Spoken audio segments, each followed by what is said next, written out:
Hi, I'm Venus Sahara and welcome to another video.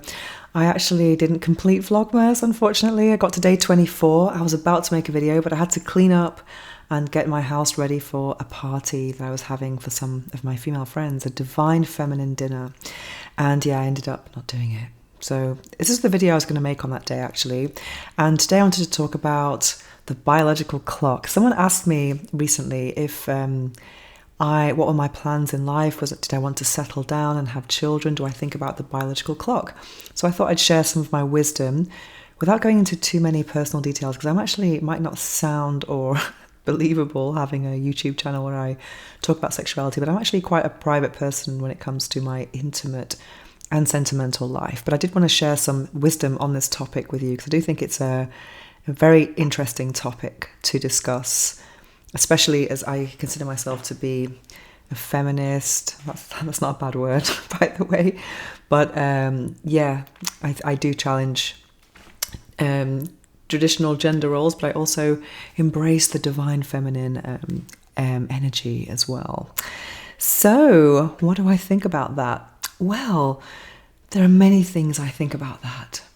And I think for me personally, it's not something that I have tried to make happen, but I do wonder sometimes if that was because I didn't think those more traditional and conventional things in life were available to me. That's one question I've really had in my mind ever since I discovered something called attachment theory. I realized, or I acknowledged or recognized that I was an avoidant attachment style. So I really thought that when I discovered that, it had a very dark and profound effect on me. There are several attachment styles. One is avoidant, one is secure, which would be secure, and another one is anxious. I can't remember what the other ones are. There's also anxious avoidant as well. But anyway, when I discovered that, I realized that some of my life choices might not be choices, that they might have been just consequences of things in my childhood. And that was kind of like a aha moment, but not in a good way. I felt very, very down. I felt like seriously down when I discovered that. And as a result, I do wonder if some of the choices that I've made, if I've made them, I just didn't think they were choices. I thought they were just consequences of things that have happened to me earlier in life. But now I've evolved a lot, and I think I've come into a more secure attachment style where I'm no longer afraid of intimacy and commitment and things like that. It's actually something I really long for.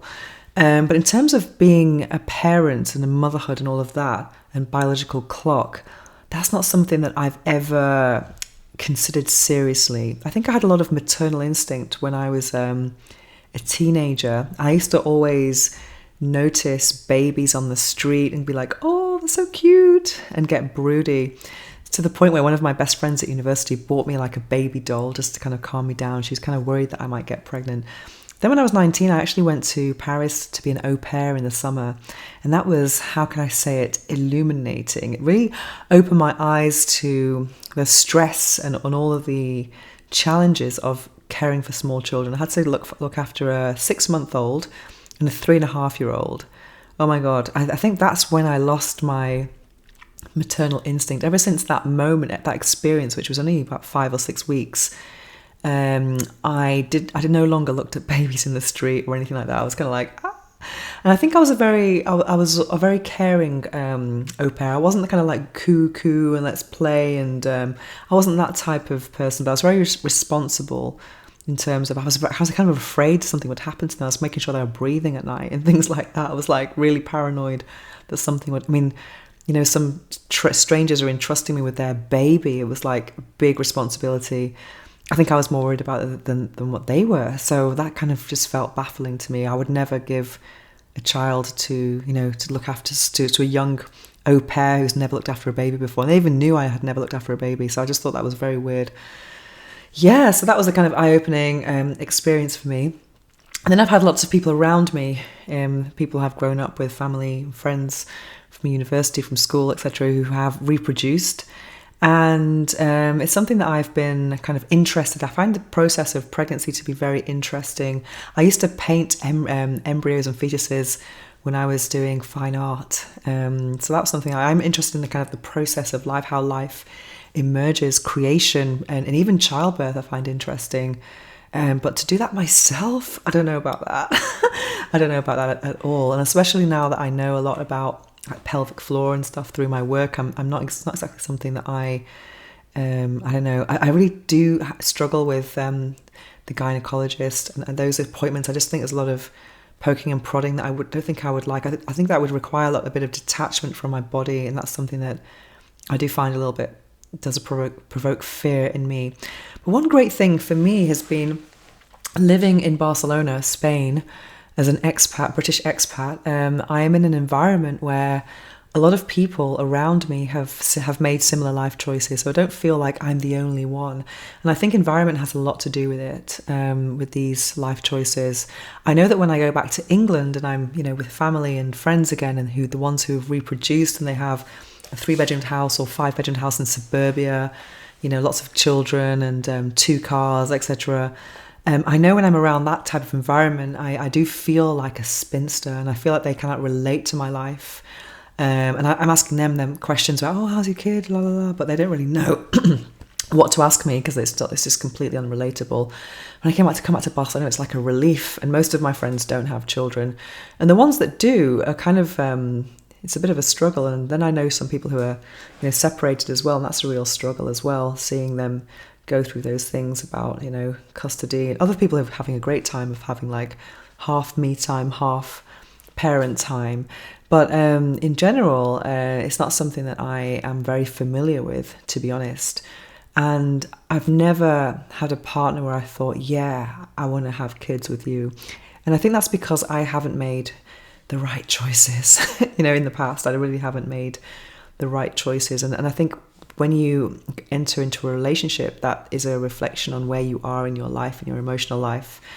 And so I haven't been in the right places. And I have been gradually growing a lot emotionally.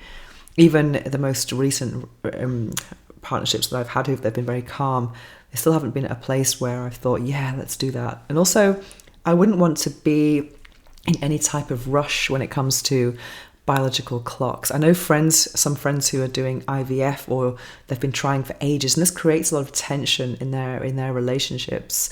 It reminds me of this series that I recently reviewed on HBO, which is amazing. It's called Tell Me You Love Me. I really highly recommend it if you've got HBO and you're looking for something really interesting to watch that examines the emotional impact of sexuality on relationships. And it's about 3 couples who are going to the same therapist to discuss some issues in their sexual and emotional life. And you really see the emotional impact of sexuality, which is what I'm most interested in. I'm not really interested in the kind of logistics of sex, but more about sexuality as a concept and how it shapes other non-sexual areas of our lives. But there is a couple in that series who are trying for a baby, and it becomes very, automatic, mechanical, the stress, now, I'm ovulating now. And, getting your period every month, and you're getting very disappointed that things are not quite working out. So that for me it just seems like it takes the beauty away from sexuality. I think, I've been recently thinking about what is the purpose of sexuality, or what is the purpose of sex. And for me, it's an expression of intimacy, of love, and closeness, and also it can be a divine connection as well. That's how I see it. It's also, there is some physical gratification, but that has to be, for me, for it to be truly gratifying, it has to go beyond the physical realm. But I think when you're kind of pumping at it and just kind of like rushing to kind of like ejaculate at a certain time of the month, I think that really takes away, so it makes something that's beautiful, it makes it more mechanical, and I just think that's a real pity. And I've had friends in that situation where it's been like that, boom boom boom, and it's like, oh, I'm pregnant now, no more sex. So I think procreation can be potentially a very beautiful thing if you are genuinely making love with someone you love, and you're creating a new being from love, in a way that's not stressed and not kind of in a way that's accepting and beautiful and chilled, not all kind of like boom, boom, boom, let's do it today, because otherwise tomorrow it's not going to be as probable. So that's how I think. I'm kind of a romantic at the end of the day. So I think for me, I think this sounds really naive maybe and a bit woo woo, but I think if you're going to be a parent, it requires having sex and it to be aligned with God's plan for you. I mean, or destiny, whatever you want to call it. I think you have to take some measures in your life to trying to make things happen, but it's also an element of surrender and just allowing your gifts and blessings to come to you. And that's how I think about it anyway. It's not something that I would consciously try to make happen, but if it happened, I'd be like, whoa, God wants me to be a parent. That's that kind of, I'm flattered, you know, but it's not something that I think about. Also, my advice to some younger friends of mine would be to think about freezing their eggs so they're not in a situation where they're getting to like late 30s thinking, oh, I've got to meet someone now, hurry up. Because then if you're in a rush like that, you might not make the best emotional decisions in your life. You might just be looking at people as potential sperm donors and, you know, providers and parents as opposed to looking at the person as a whole. And I think that's a real pity as well. So yeah, I think I just believe in love and something happening because it's supposed to in a very relaxed way. But also you've got to have a bit of be mindful of time, because time, you know, is limited. And I think you have to do things for the right reasons as well. You have to think, why do I want to be a parent? Because it's not just automatic. It doesn't have. You don't have to be a parent in life. There are many kids in the world, so it's not something you have to do. And I think if you're going to do it for the right reasons. Yeah, and it can't be for, you know, because you need love, because you want to kind of improve your relationship. That won't really improve your relationship. It would probably, I read recently in a book from someone I interviewed recently, that it will show a lot of cracks in your relationship where, you know, it'll really will increase the pressure and highlight some things that might not be going well. It's putting a lot of pressure on two people, definitely. And for me, I just think, oh, I got that sleep deprivation. I kind of like my sleep. And what else? Yeah, and also you can't be thinking, oh, I want someone to look after me when I'm older, because that person is free to do whatever they want and they might not even live in the same country or the same continent as you. So yeah, I think if you're going to go down that route, do it for the right reasons. And yeah, do it with love. So those are my ideas. So for me, I'm just kind of really enjoying my life as it is. And I am in a frame of mind of more like surrender than trying to kind of make certain things happen. I'm trying to make things happen, but I'm also working on the resistance in my life with other types of gifts that I would like to enjoy. And yeah, I'm looking forward to what's going to unfold in my future. But I don't know if I don't think motherhood is probably not part of it. But that's okay, and I think it's okay to be okay with that. Yeah, because there are many ways to enjoy your life. It's not just one. So those are my thoughts. What do you think about this? It's a very interesting topic, I think, and I would love to read your comments in the comment section below. So that is my video, what was supposed to be Vlogmas 24, and I'll be back soon with some more videos. And if you have any questions, don't hesitate to write to me so I can have some new ideas to cover on here, because I'm always looking for new ideas for content. Thanks for watching, and look forward to reading your comments. Mwah.